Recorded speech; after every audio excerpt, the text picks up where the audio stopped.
Hello, parents. Welcome to the Masterful Parenting Podcast. I'm Anne Alvares, parent coach, school counselor, and mother of two. Do you sometimes struggle with your parenting role?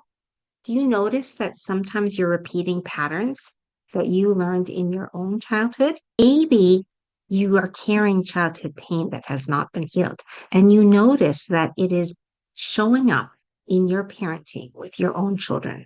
Perhaps you yell or get frustrated easily. Maybe you are directing them or telling them what to do all the time, and you notice that your actions are affecting your relationship with your children. Well, parents, I totally understand this. I came from childhood pain and I learned how to be a relational parent with my children. And I can teach this to you as well. This podcast is all about learning how to heal the childhood pain that we are carrying so that we can foster healthy relationships with our kids. Join us every week for a new show, and we will dive into the healing and the fostering of healthy relationships with our children.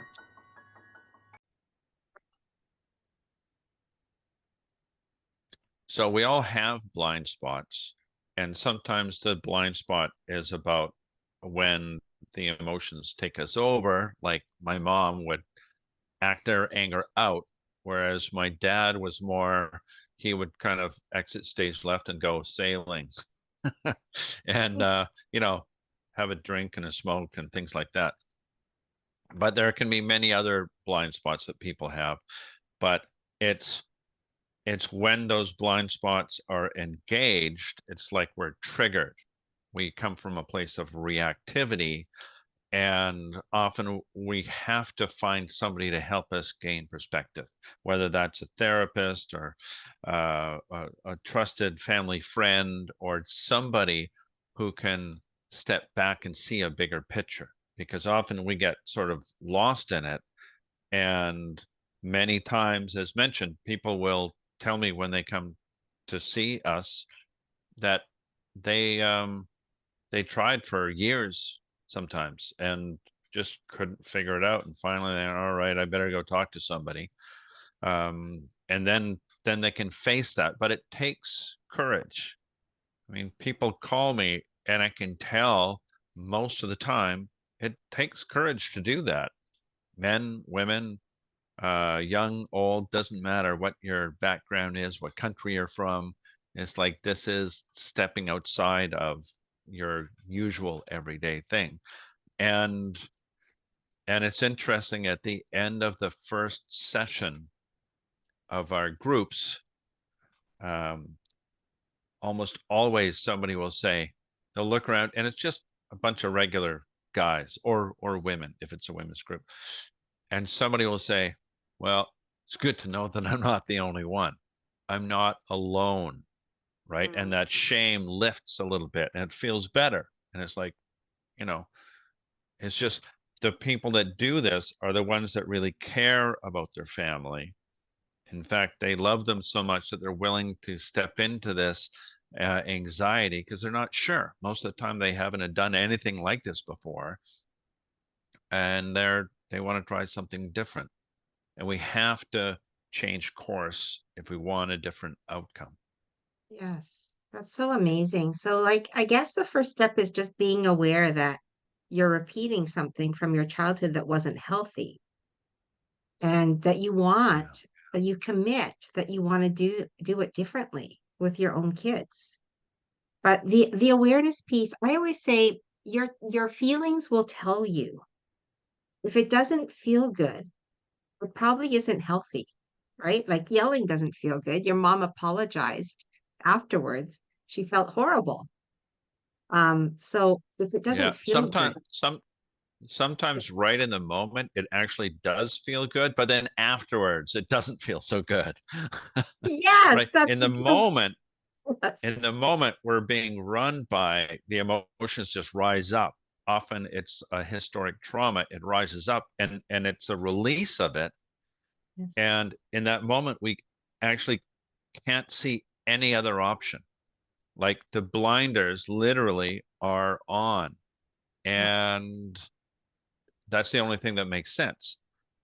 And so we need to be able to do things so that we can understand what the lead up is to that, so that we're more aware. We have to look at our own shame and embarrassment and the difficult things that led us on that ramp up, the things in our body, the things in our thoughts, in our environment.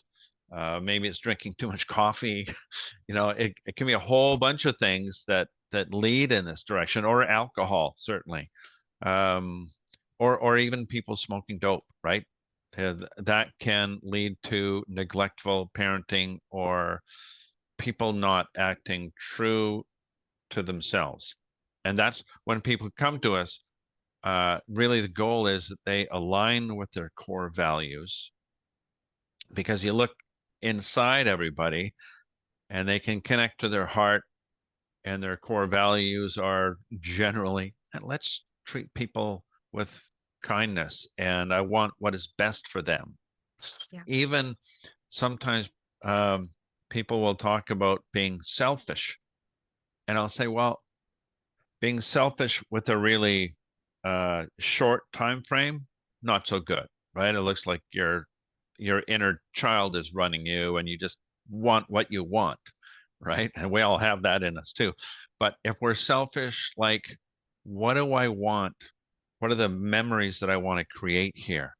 So in 10 years or 20 years, when my kids and significant other, whoever, look back upon this time, what was it like when the dad walked into the home after work, or the mom walked back into the home after work? What was that experience like? Was it one of loving kindness, or anxiety producing what's going to happen next? And so it's actually kind of selfish, because I want to feel good in 10 or 20 years when I reflect back and go, yeah, yeah, that would serve me. But it's in a big picture selfishness, which, maybe isn't really so selfish, because we're generally a lot more loving and compassionate when we really think it through, when we allow ourselves to access the higher reasoning part of our brain, connect with the wisdom in our body, what feels right, and in our heart, and have awareness around the part of you that just wants what you want right now, the little kid part. And we don't want to say that little kid part is a bad part of you. It isn't. It's just that young part of you, which is emotionally ill-equipped to deal with the complexity of your adult life. We need to look after that kid part, and and let the kid feel safe. It's so often that I talk with parents that when they were little, they didn't experience being seen or heard, not truly deeply being seen as who they are and accepted as who they are. Yes. And a parent's job is really like, get to know your kid, what they love, what motivates them, what moves them, and create more of that, right? It isn't, it's not about what you want your kid to turn out like. It's what Yeah. they want to turn out like. It's what, and that's what gets their energy going, so that they'll, love whatever they're doing. And it can be anything, right? It can Yeah. be, it can be sports, it can be art, it can be music, it can be academics.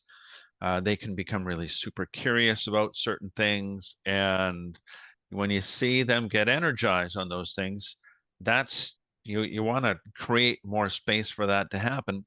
And when they stop having energy for that, well, then that's okay, Yes. right? It's not our job to dictate to them uh, what they're going to turn out like. It's their job. Yes, absolutely. I love that message.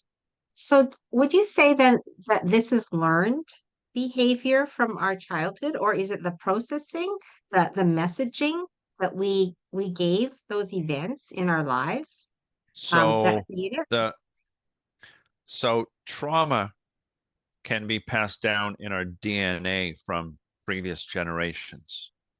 Okay. Right. So they did a study on mice. They weren't very nice to the mice. They put the mice in well, a singular mouse in a cage. They put the smell of cherry blossoms in the air, and then they put some electricity through the cage. And the mouse, like a human, we get traumatized, especially when we're little, because you can neither fight nor flee. You don't have the power to change your situation. And so it gets trapped in our system. Literally, it changes the DNA. So they do that a few times for the rest of that, the life of that mouse. If the smell of cherry blossoms is in the air, they go into a full trauma response, like a panic attack. Yes.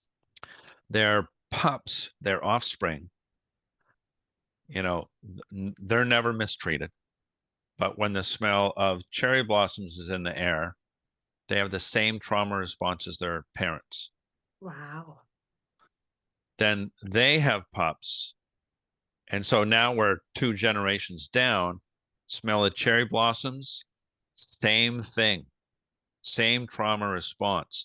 And so sometimes, and after that it dissipates and it can be healed, right? It's not like Yeah. this is fate, but it helps if we're aware of this, or it helps if we're aware of the stories where, my dad was growing up and lived in Nazi occupied Holland for 5 years while his dad was in prison. Probably going to have an impact on him. Yes. It may have had an impact on him that his dad's dad died at 18, right? Mhm. That's going to have a traumatic event, probably, right? And you can see these things get passed down. And so our job is to see the patterns. Potentially, if we know the stories, that can be helpful, but it shows up in the body regardless. Mhm. It shows up in the body as an over response or an under response. So we act out too much with anger, for instance, or we freeze up, or like my dad, we kind of like, I'm going to go sailing, right? Yeah. Or whatever. Or the Yes. other response is a fawn response, which is become overly nice, like Mhm. just being like, toxic positivity, and you're just trying to make the other person happy with complete disregard for your own dignity. Mhm. So Yeah. if you're doing those over and over again, usually there's a history to it. And if we can get to know that, all the better. But these patterns happen in every family, Wow. and most families secret, don't talk about it. So we don't realize that this is happening in other families because nobody's talking about it.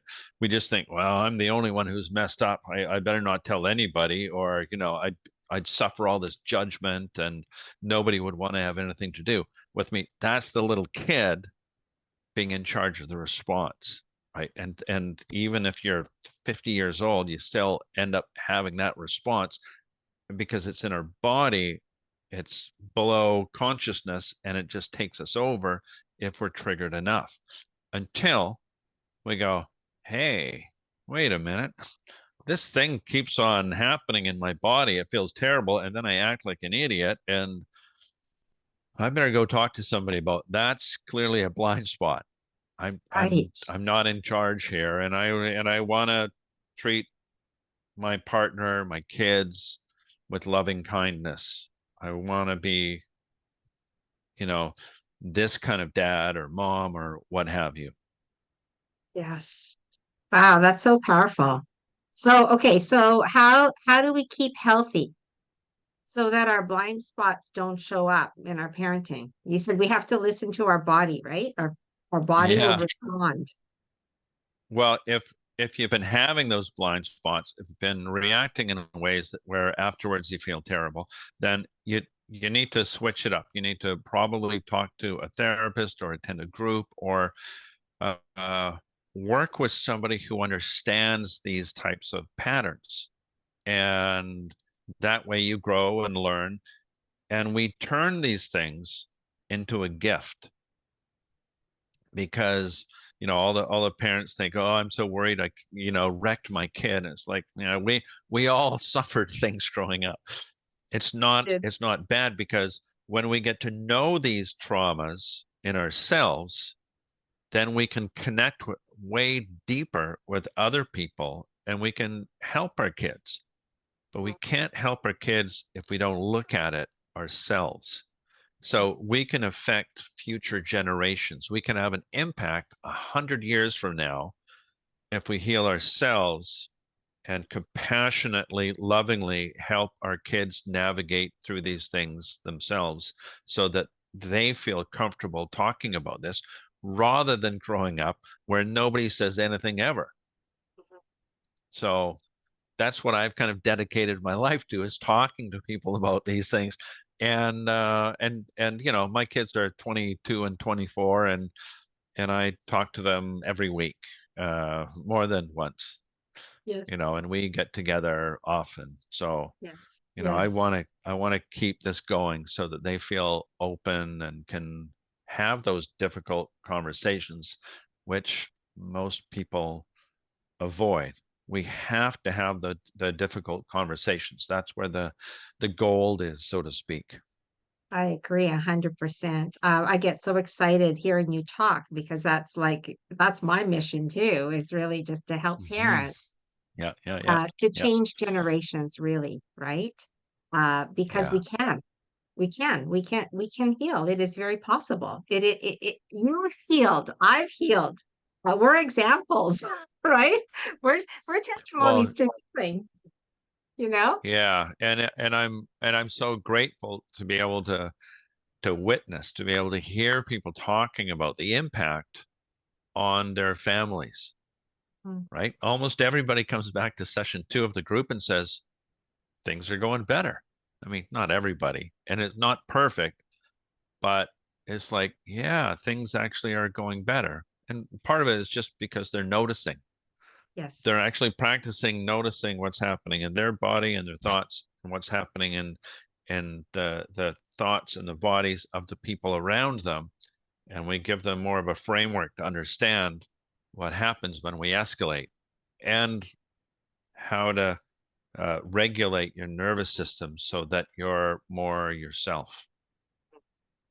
Yeah, I had another guest on and she was talking about slowing things down. I think when we slow things down, then we can start just like paying attention to our body, breathing, doing things to calm ourselves, right? So that we're not Yeah, personalizing what people's behaviors, you know, that's really it's really a great tool. It's just slow things yeah, down, your reaction to things, right? So yeah. And remind and that yourself, you know, yeah, yeah, that this too shall pass. We will get through this. And I absolutely. I sit still and meditate every morning because that Mhm. works for me. Yes. And some people meditate for spiritual reasons. Really, I meditate just to regulate my nervous system, right? I love it. That's it. I mean, there might be a spiritual part of that for sure, but mostly it's a practical thing because I know if I sit still and meditate and breathe, that I'm better at being a decent person. Exactly, exactly. Oh, thank you so much, Alistair. That was so good. Okay, let's just do a short takeaways for parents, right? First step is being aware. For Being, sure. Yeah. yeah, like Being your body. aware and knowing that you're not the only one that struggles with things. You're human. We all struggle with things. And Yes, we do. so that's normal.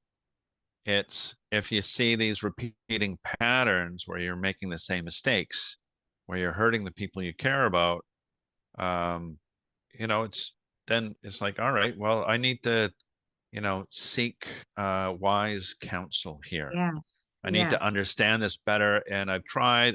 I need to find somebody to help. Yeah. It's called a blind spot because we can't see and we need help Yeah. to see the reason why this is happening over and over again. And then just like having the self-compassion, right? That Yeah. don't be so hard on yourself because you are trying and you're taking steps, right, to change. Yep. So that's huge, huge, huge. Okay, tell our listeners how to find you. Um, Angerman.online is the easiest. At Moes Anger Management on social media like Instagram and TikTok and all those things, YouTube. Um, those are the easiest ways. Or you Okay, just go onto the website and call me. okay, I and I answer the phone. you did. That's awesome. That's so good. And I can put your links with the podcast notes as well for you parents. So, reach out for support. There is support for parents, and your life doesn't have to be repeating cycles of pain and trauma. You can be healed and you can get better. Thank you so much, Yeah, and Alistair. Yeah, yeah, go. all our groups and counseling, almost all of it is online, so people can access it from anywhere. Amazing. Amazing. Thank you so much for joining us again. I appreciate you. And thank you, parents, for your support and for listening. I hope this episode has helped you and is going to inspire you to get the help you need so you can be amazing and feel really confident in your parenting. Thank you. Bless you, everybody. Bye. Thank you, parents, for joining the show today. I hope it was valuable and that you have some useful tools to use with your children.